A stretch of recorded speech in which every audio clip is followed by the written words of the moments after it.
Hit record and see what happens. Hit record and see what happens. That's right. Yeah. So we're back in the park. Conversations in the park. It's not really that cold, but hey, it's a nice day. It's a gorgeous day. Yeah. So initially we were thinking of talking about healing, but then we started talking about other things. What do you feel is coming up for you right now? In this moment, I'm still aware of relationships, conversations, needs, boundaries, which are all big topics in and of itself. Yeah. But it still feels like there's juice there. I agree. I mean, they're all under the umbrella, right, of healing. What does healing as a process continually look like? Mm-hmm. But that's what comes to mind. Yeah. Healing in relationship, and how do we communicate in healing ways, and how do we set boundaries, healthy boundaries, so that we can honor our own healing process and what our healing needs are at one moment to the next. Right.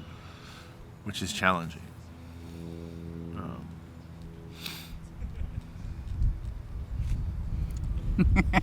All of the things are very challenging.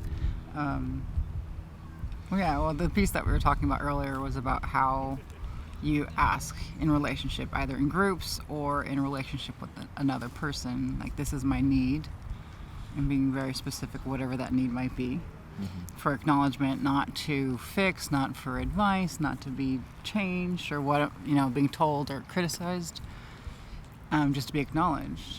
Right. And what happens when you ask for that need to be met and the other has their own response, right? Yeah. Or we react in our own way in that particular moment based on whatever's going on for us, not maybe being present or mindful of where the other person's at or what they're actually saying that they need, and actually hearing them where they're at and witnessing, Right. which is different than doing other things and then like talking at the same time and not being like focused on just the other person and what they're saying. Right. And I feel like the desire to name as well is like what happens in those moments when that person has a reaction, like something's been activated within them. Yeah. Right? Whether it's a memory or a previous experience with somebody else or even this particular person, where they contract and go into their own experience of not wanting to respond, of getting emotional, whatever range of emotions might be coming up, and not being present with the moment and disconnected from themselves, as well as disconnected from that other person who is asking for support, whatever that might be. Yeah. Yeah. It's a lot of disconnection. Honey, we're in a traumatized, disconnected, disembodied world. Oh my God. Just to be this present has taken me a bit of work.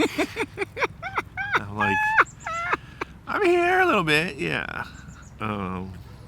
Wait, I want to pause for a second, because can you just imagine, because like on your experience of your healing experience for the last how many decades you've been consciously on this path, of what it used to feel like then compared, and we know in comparison, right, like what it used to feel like when I know what it used to feel like when I was disconnected and disembodied and constantly in an activated hypervigilant state. Like, I was hypervigilant, I was scanned, like I knew where the exits of the room were, I knew where everybody was, I could track emotions, people, movements, like in not a healthy way, but it was a survival that was ingrained in me for decades. Right. And now to be where I'm at now, where I can be present and I can hear things such as the airplane, going across the sky and not be in an overstimulated state. Yeah. Right. It's the realization of constantly being aware, constantly integrating those reactions and those triggered moments in me to be able to be present for whatever presents itself to me. Right. like instead of a traumatic response, a state of hypervigilance and reactivity, it's being able to, I guess, maybe diffuse that in a way where you can become more mindful and present of what's going on. I mean, it's one thing to be in an activated trauma state, and then it's another thing to just not be in an activated trauma state, but still be reactive because of whatever's going on. Maybe you're distracted, maybe you're thinking about something else rather than what the person's saying, or even distracted by your own thoughts, what you want to say in response to what someone else is saying, right? And how do we get to that place where we can just be present and witness and not be distracted, whether it be our thoughts or the external world or whatever it may be. Right.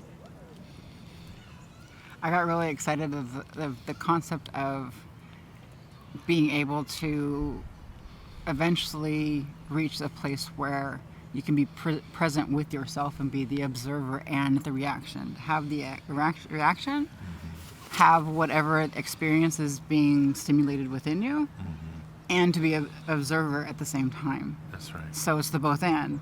Like, you're having that experience, you're aware of what's happening, and you're witnessing and being aware. Like the metaphor I like using is like you're the character in the story and you're the person reading it. So you have both perspectives that you can move in and out of. And because having that experience from the felt sense from within is so useful. Like, that's what I believe is like why we're on this planet, so we can actually viscerally feel and have these experiences from the inside out, and then to have the outside observer perspective to understand that comprehension, like the bigger picture, so you start to interconnect both from within and outside. So like the conscious observer allows somebody to experience not only the experience they're having, but the experience of that experience. Yeah. So you're not totally caught in reactive state of the experience, consumed by the experience itself. You're in the both and state, which is I'm having this experience and I'm also observing this experience. So I'm not just this experience. I now have choices, Right. in how I respond to that experience, rather than just being in the experience and reacting, as we learn to do, right? Yeah, no, exactly. That's exactly what it is. Cool stuff, right? Very cool stuff. It is to us, and hopefully to you. If not, it's fine. Right. We all have our different interests, but Right.